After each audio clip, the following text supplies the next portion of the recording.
Shalom, I'm Chumney of Hebraic Heritage Ministries, and we welcome you today to our study on the Hebraic roots of Christianity. We are currently doing a series on what the rabbis in Judaism teach about the 10 tribes. And I have a very special guest with me to help in this endeavor, and his name is Yair Davidi, and we are here in Jerusalem, and he does full-time research on the 10 tribes, identifying who they are, what the Bible says about them, what the rabbinical writings, history, linguistics, and other things.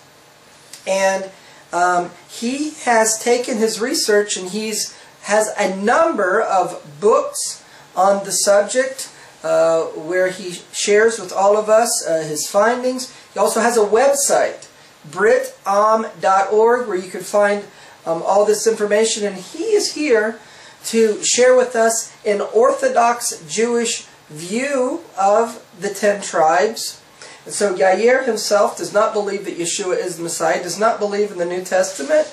He's just here presenting the Jewish understanding, what the rabbis say about the 10 tribes, and things and the prophecies regarding them. Because, you know, traditional Christianity, mainline Christianity, doesn't want to think about the issue of the 10 tribes, who they are, and many in traditional Christianity doesn't even want to make a connection that somehow the 10 tribes are associated with Christianity at all.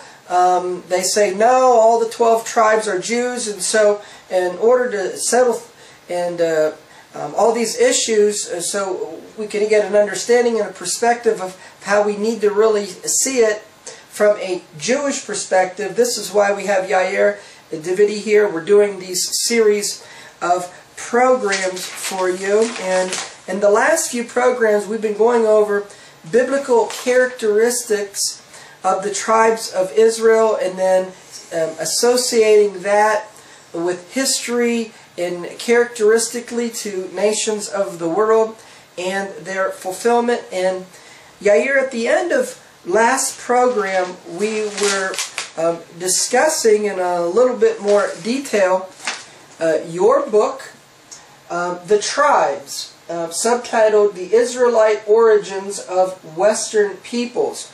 And so we spent some time in some of our programs associating the tribe of Manasseh to the United States and the tribe of Ephraim to Britain and their associate Commonwealth nations. And but in doing so, we did not say, you did not say, that everyone who lives in the United States is from the tribe of Manasseh, nor did you say that everyone who lives in England or in countries that's associated with the British monarchy as being physically from the tribe of Ephraim. It's just that in their migrations, the tribes went as groups, and they characteristically can be associated with peoples and even countries if we compare the nature of those countries to prophecies of the Bible and rabbinical writings, as you're giving us insight to. And so we want to continue in this program going over characteristics that you provide in great detail. This is a thick book, a great detail, and we covered in last few programs.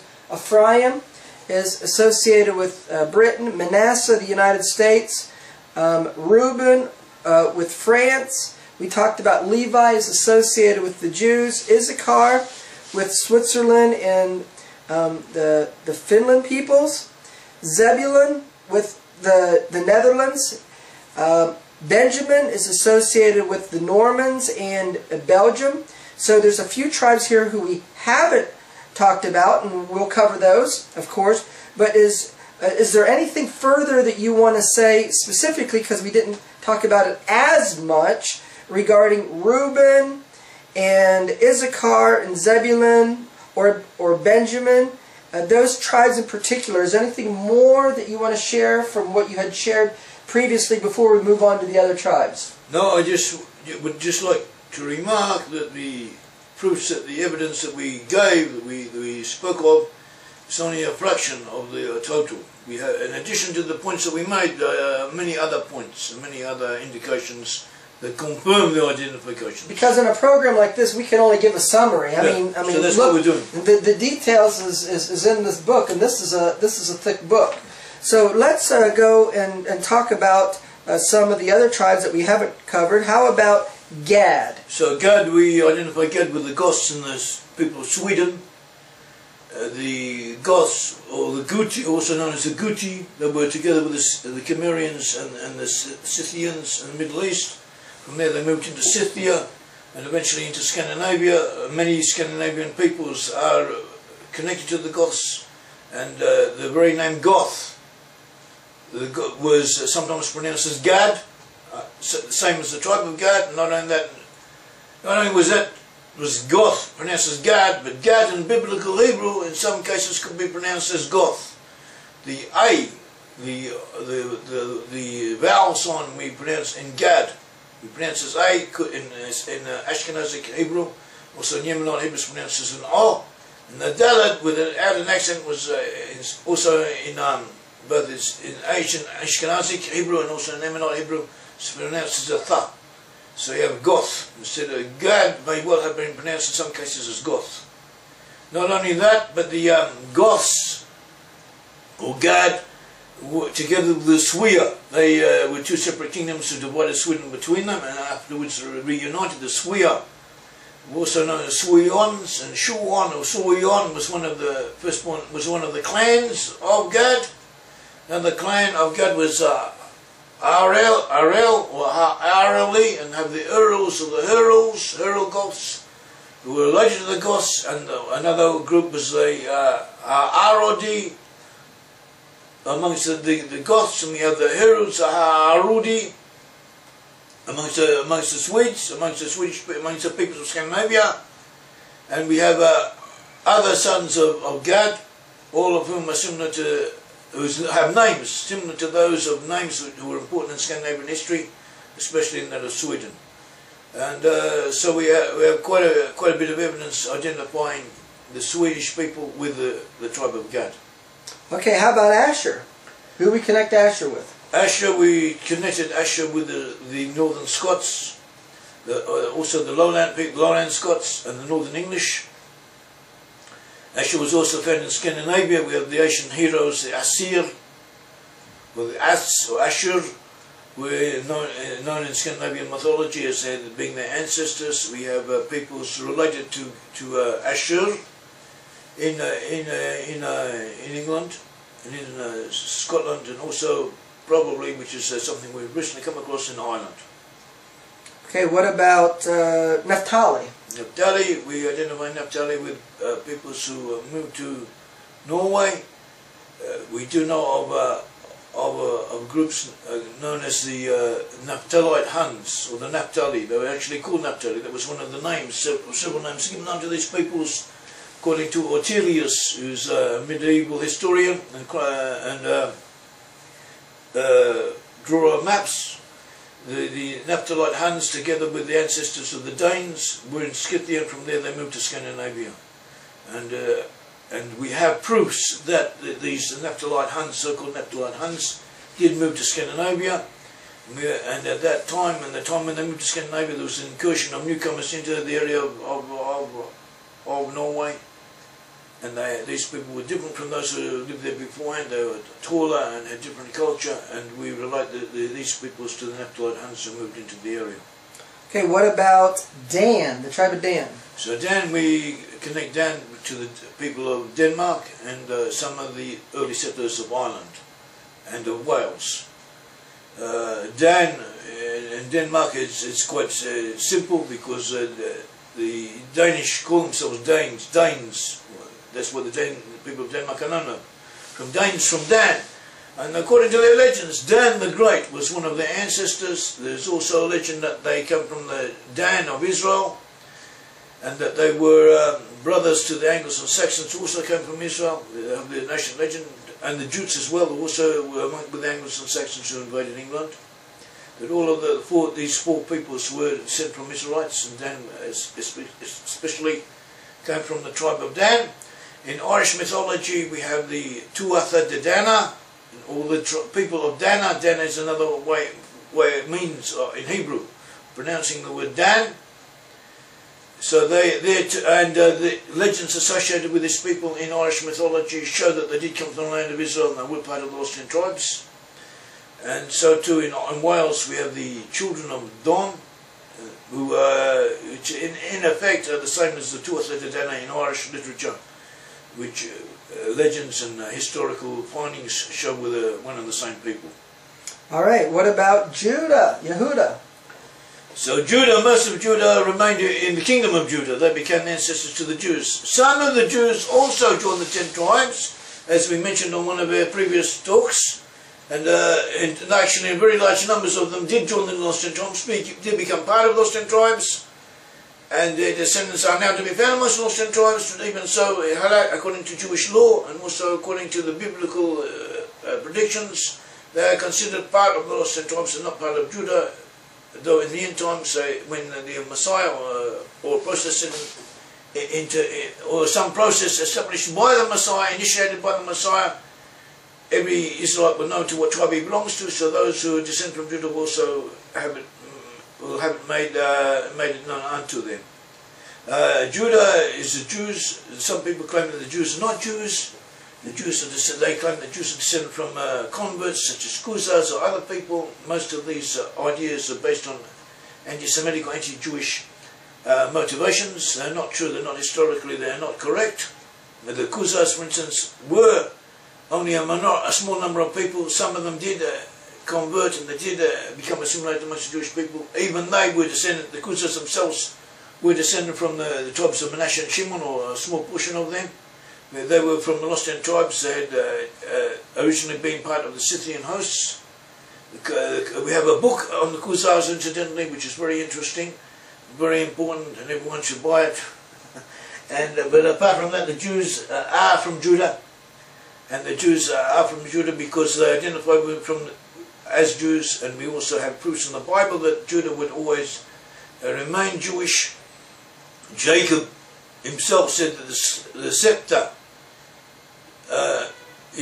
Jacob himself said that the brothers of Judah would acknowledge him, would own up to who he is, and Moses said that the scepter would not depart from Judah. We're going to conclude the program by looking at characteristics of Judah, continue on which you're talking about, but I want to wrap up here about the tribes and the characteristics that you made. For example, Issachar. Even though you associate Issachar with Switzerland and the Finnish people, you're not saying that everyone who lives in Switzerland today or everyone who lives in Finland today are only from the tribe of Issachar. You're not saying that, are you? No. But characteristically, those countries are connected with the biblical prophesied characteristics of that tribe. Those countries have characteristics of that tribe. You are saying that. Yes, but in addition to saying that, I'm also saying that in those countries are many people from that tribe.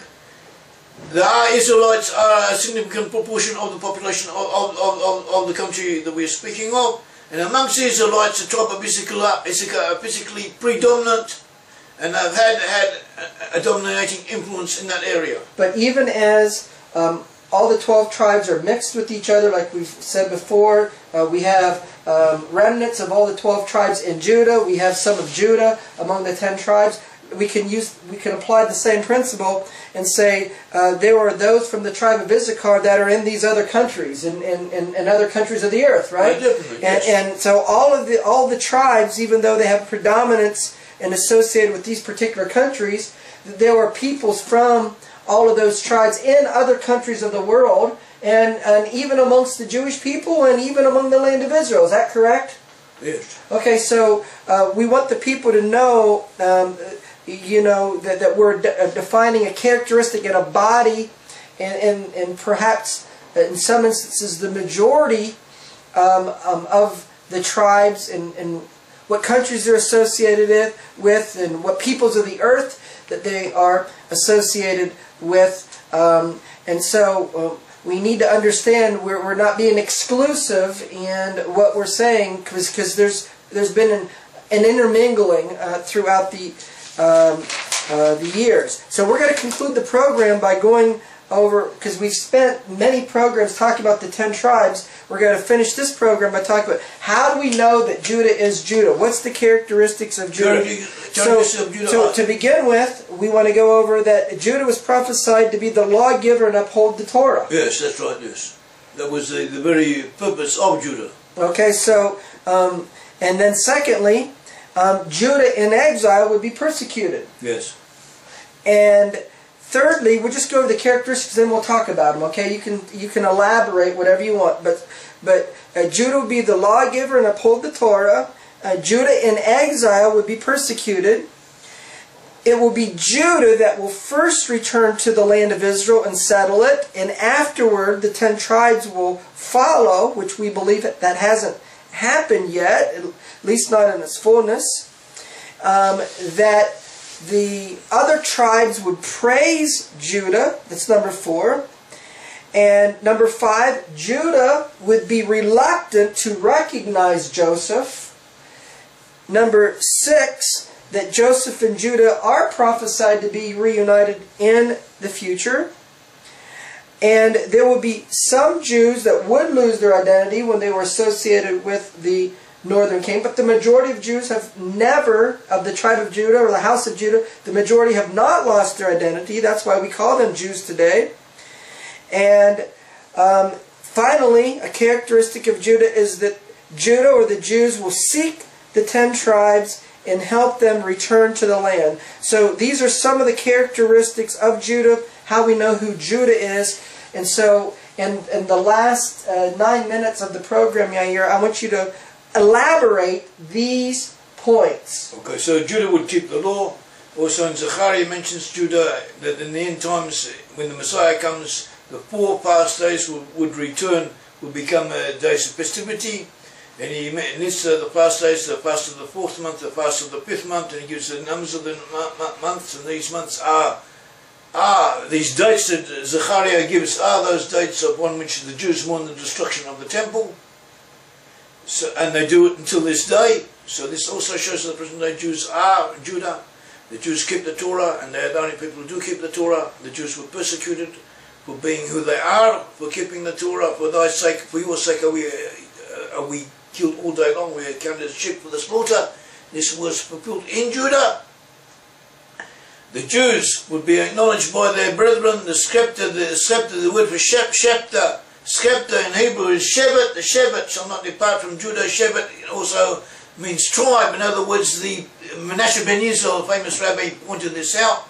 That the point of Judah being identified as who he is, as identifying himself as he who he is, as his tribal identification, will never depart from him. The Jews have always identified themselves as Jews that belong to the tribes of Judah, whereas the majority of the Israelites, that is the 10 tribes, have not done so, and they lost their identity. And Judah was not destined to ever lose his identity.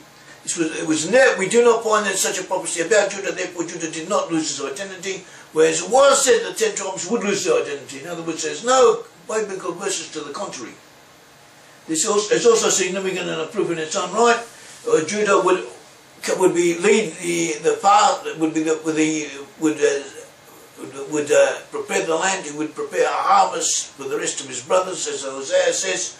And according to rabbinical exegesis, this means that Judah will be the first to be redeemed. He would come back to the land, and he would start setting up the infrastructure and preparing the way for the other tribes to follow after him when the time comes.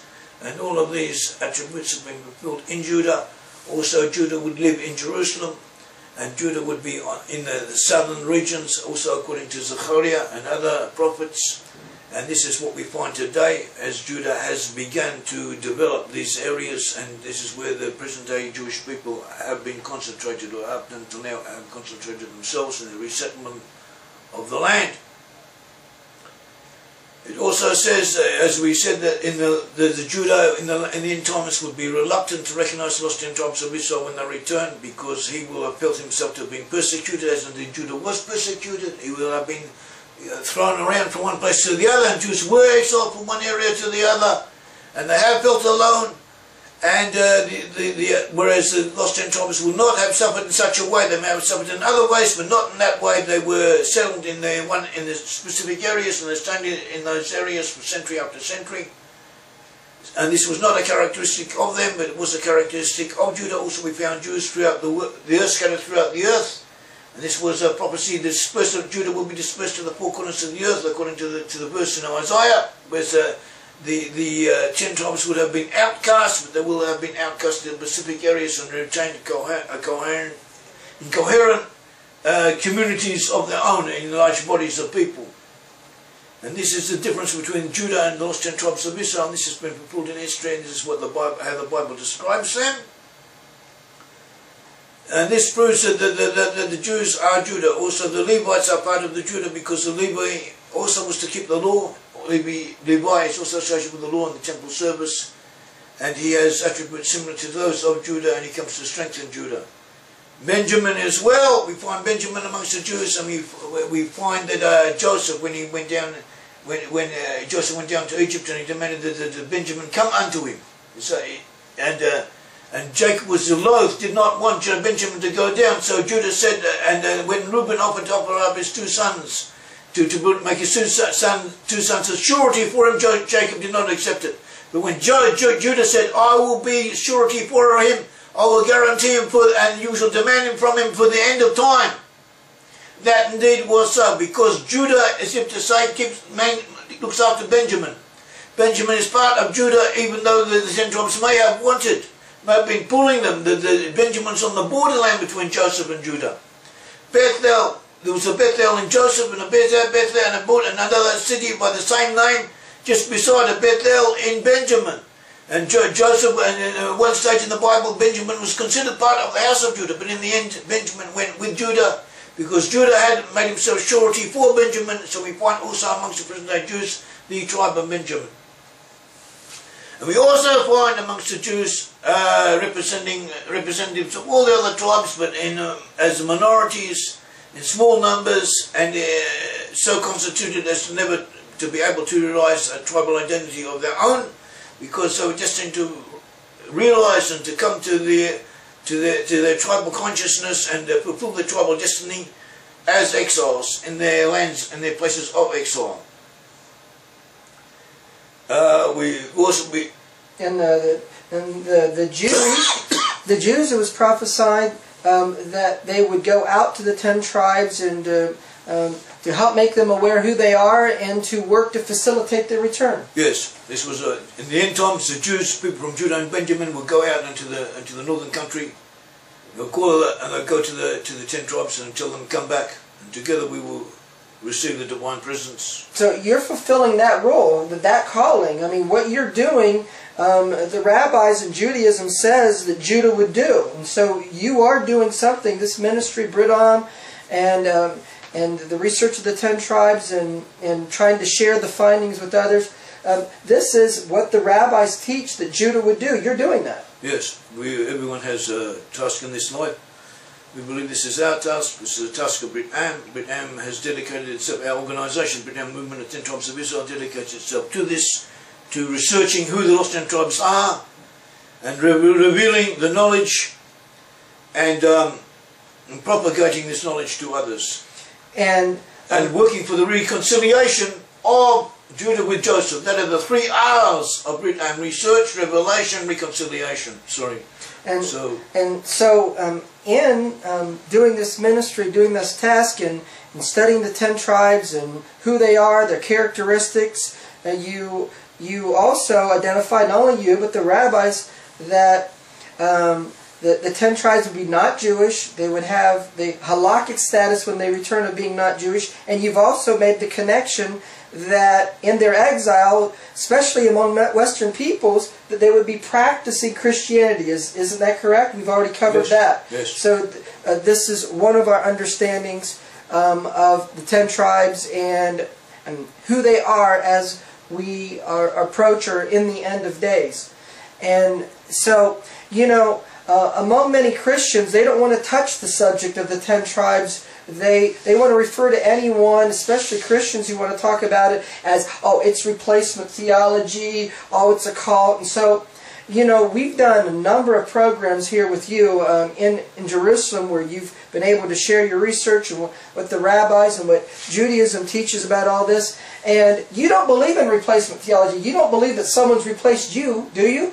I mean, you don't believe that you've been replaced. So you're sharing this information from a Jewish point of view, not a believer in replacement theology. So you don't see the research and the studies of what you're doing on the 10 tribes as being replacement theology, obviously, correct? No, I would call it complementary theology. I'm looking for those elements that complement me, that will enable me to be what I was destined to be, what the Israelites were destined to be, one entity, to be unified, to unify the forces, to be able to fulfill that which God created them for, as a combined nation. So what we've covered is in these series of programs is the Bible prophesies it was God's will that Joseph and Judah would play separate roles, and He blessed them in separate ways. In the Bible, they're referred to as His two witnesses, and they have been